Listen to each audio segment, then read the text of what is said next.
how's everybody doing? My name's Mike, and we have Miss Mally with us today. She is about 5-6 months old, so she's still a puppy. She lives with the other dog that I'm training right now, Miss Barley, and they're not blood related, but they were just adopted together at the Humane Society. So like we just had a huge gust of wind come, and she like kind of freaked out, and she tried to take off.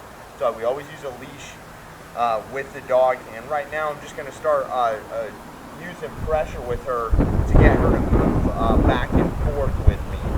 So I'm just going to go in one direction. If she doesn't come with me, if she tries to go the other way, if she doesn't come towards me, then I'll just give a little pressure on her collar. If she does good with that, I may start calling her to my heel and having her sit. She has been with me for about a day, maybe 2 days. So we'll go ahead and get that started. Like I said, the wind was kind of freaking her out, so it's a good time for me to work with her is when it's windy.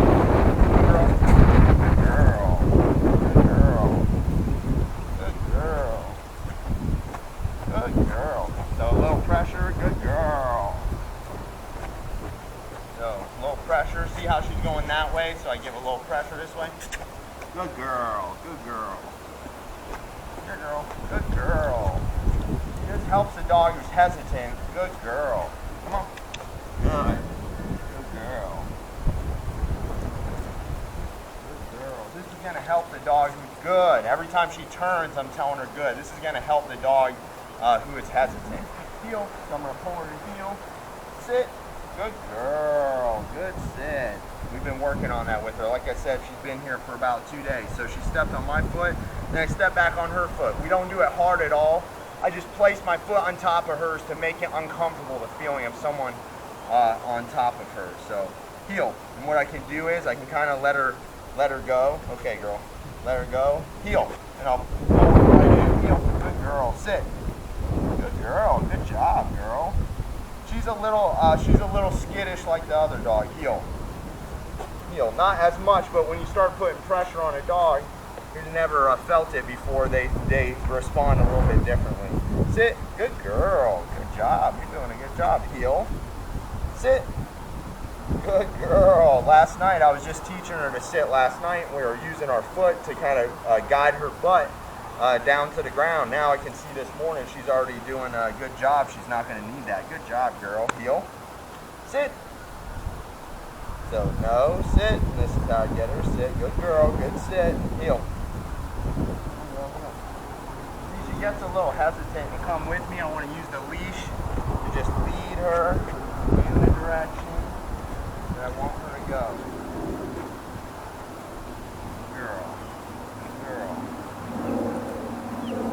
Good. Good girl.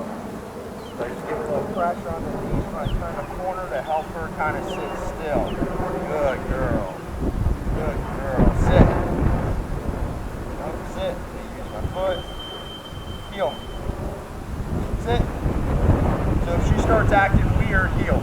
If she starts acting weird in my heel, like rushing or anything, I just want to make it real clear for her. I want her to follow the leash. I want her to listen to the pressure. So pressure on. Good girl. Good job. She's actually doing a really good job. Good girl. Good job. Sit. Like I said, we already worked on the pressure with her a little bit, but she's done very good today. You know, she's listening to the pressure, and she's sitting very well. Like I said, sometimes a little bit of leadership will go a long day, and just drilling the sit with her last night, she's already sitting on her own. So that's what dog training is about. If we do something, if I get the dog to sit a certain way, that's not how I'm going to do it forever. We're going to slowly scale it back to the point to where I can just stop using my foot and just say sit and get the dog to do it without having to do any pressure or anything weird with the dog to get the dog to sit. That's the end goal. Like I said, we start off a certain way, and then we get small amounts of success with the dog to get them towards the thing we want them to do. But they don't always start out doing the thing we want them to do. We have to make it clear and set them up for small successes along the way to where we want them to go. Okay, girl. So I'm just going to go back to the pressure exercise. Good girl. So see how she didn't come with me at that time? That's why I pulled the leash. See how she's lagging behind? Come on, girl. Good girl. Girl. here, girl. See how she's kind of lagging? Good girl, good girl. And it's kind of like a game for them.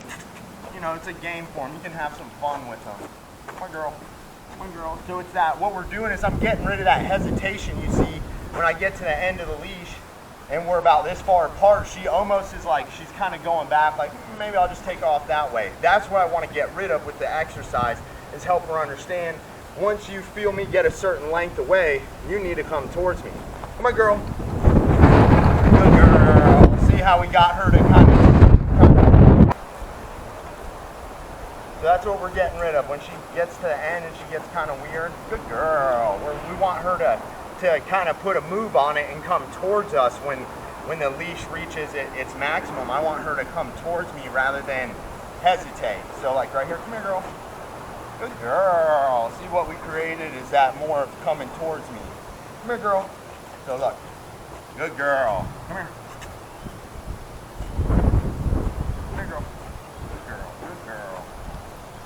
Come here, girl.